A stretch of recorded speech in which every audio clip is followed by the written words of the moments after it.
महाराष्ट्र से, मुंबई से खबर है, बहुत बड़ी खबर है। और खबर यह है कि 1 नवंबर की तारीख के प्रोग्राम से पहले उद्धव ठाकरे को अरेस्ट कर लिया जाएगा। फाइनली उद्धव ठाकरे के नाम नोटिस सर्व हो गया, जारी हो गया, तारीख भी तय हो गई। और इसीलिए तो आनन फानन में, घबराहट में उद्धव ठाकरे के घर और दफ्तर मातोश्री पहुंच गए राज ठाकरे और शरद पवार। तो क्या है उद्धव ठाकरे की गिरफ्तारी की तैयारी? आखिर किस मामले में इतना बुरा फंस गए हैं ठाकरे? सब कुछ आपको दिखाते हैं, बताते हैं। आप भी इस वीडियो को शेयर करें और कमेंट करके अपनी राय जरूर दें कि क्या वाकई में उद्धव ठाकरे के लिए अब उल्टी गिनती शुरू हो गई है। कमेंट जरूर करें।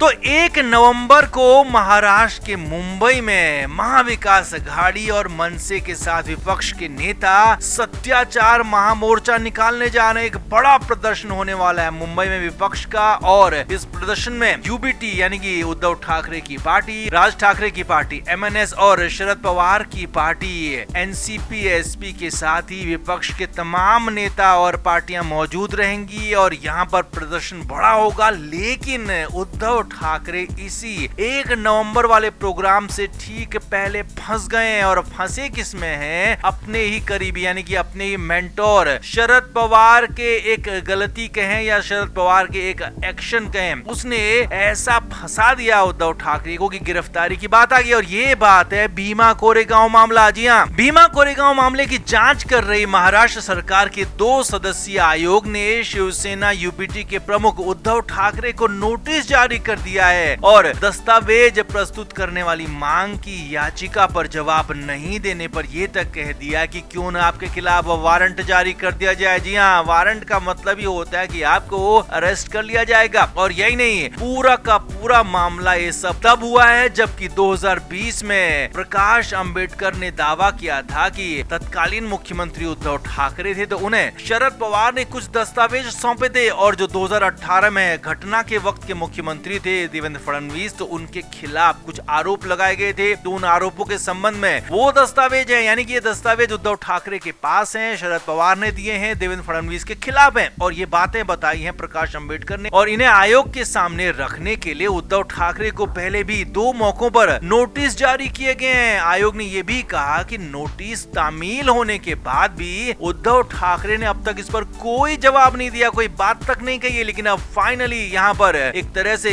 वारंट जारी करने की बात हो गई और तारीख तय हो गई है। 2 दिसंबर 2025 की तारीख तय की गई है कि सुबह 11 बजे अपने व्यक्तिगत रूप से या फिर अपने प्रतिनिधि के रूप से आप बताएं कि आपने अभी तक आवेदन क्यों नहीं मंजूर किया, आखिर क्यों नहीं आपने इस नोटिस के बाद भी आपने पूरे के पूरे दस्तावेज नहीं दिए। और अगर आप आगे भी नहीं देते हैं तो आप पर कानूनी कार्रवाई की जाएगी। इसीलिए उद्धव ठाकरे फंस गए। इसीलिए तो खबर है कि आनन फानन में राज ठाकरे, जो कि उद्धव ठाकरे के फिलहाल सबसे करीबी बने हुए हैं, उनके चचेरे भाई भी हैं, और शरद पवार जो कि इस मामले में पूरे के पूरे गेम चेंजर बने हुए हैं। तो यहाँ पर शरद पवार भी है और उद्धव ठाकरे के भाई राज ठाकरे भी, दोनों उनके घर पहुंचे और उनसे बात की है। और खबर यही है कि फिलहाल तो कल के प्रोग्राम में उद्धव ठाकरे शामिल होंगे। कल फिलहाल गिरफ्तार करने की ऐसी कोई प्लानिंग नहीं, लेकिन हाँ, उद्धव ठाकरे के सर पर बड़ी वाली अब ये तलवार लटक गई है कि अब कभी भी उनके लिए मुश्किलें आ सकती हैं अगर उन्होंने जवाब नहीं दिया। और अगर हाँ जवाब देते हैं तो खुद फंस जाएंगे। उद्धव ठाकरे तो फंसेंगे, शरद पवार को भी फंसा देंगे। इसीलिए कहानी उनके लिए 2 तरफा फंसने वाली हो गई है। तो आप इस पर क्या कहना चाहेंगे? आप भी कमेंट करके जरूर बताएं कि उद्धव ठाकरे के लिए आगे के रास्ते कितने मुश्किल हैं। कमेंट जरूर करें, वीडियो को शेयर भी करें।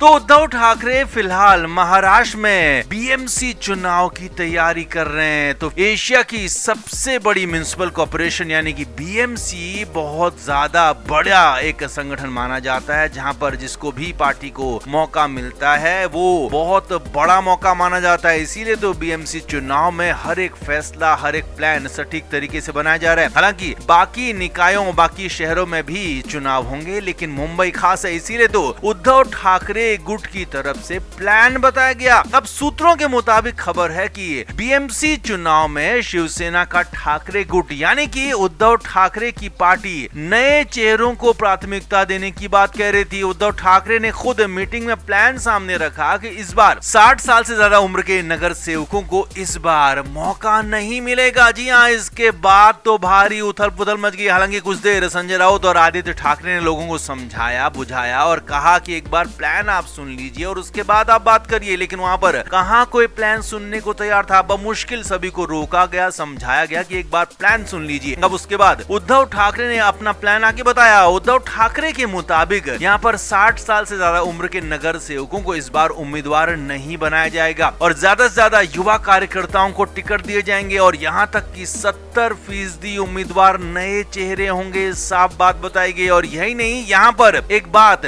पूर्व नगर सेवकों या कहें कि पुराने नगर सेवक और वरिष्ठ नगर सेवकों के बारे में ये कही गई कि आपसे पूछकर ही आपके इलाके में नगर सेवक का टिकट दिया जाएगा। लेकिन उद्धव ठाकरे ने जैसे ही पूरा प्लान बताया तो कहां नगर सेवक थमने वाले थे, कहां कार्यकर्ता थमने वाले थे।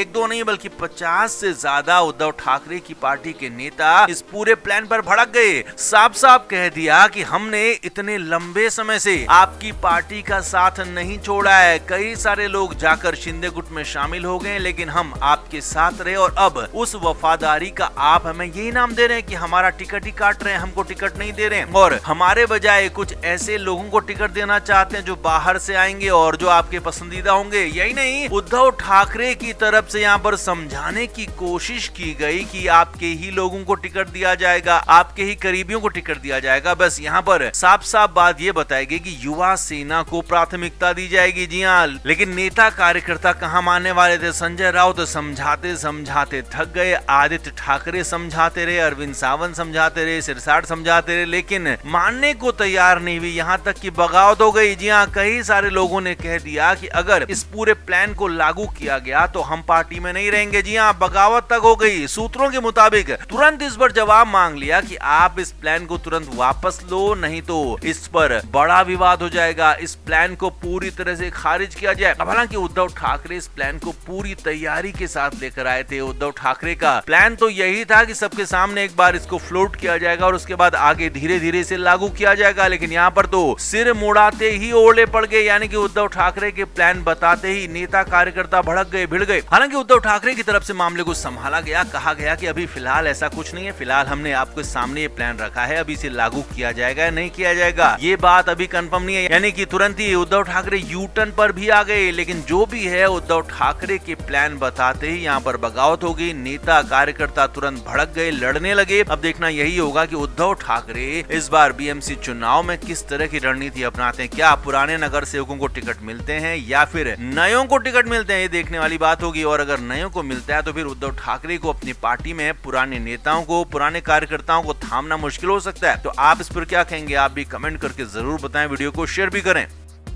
Flame media report.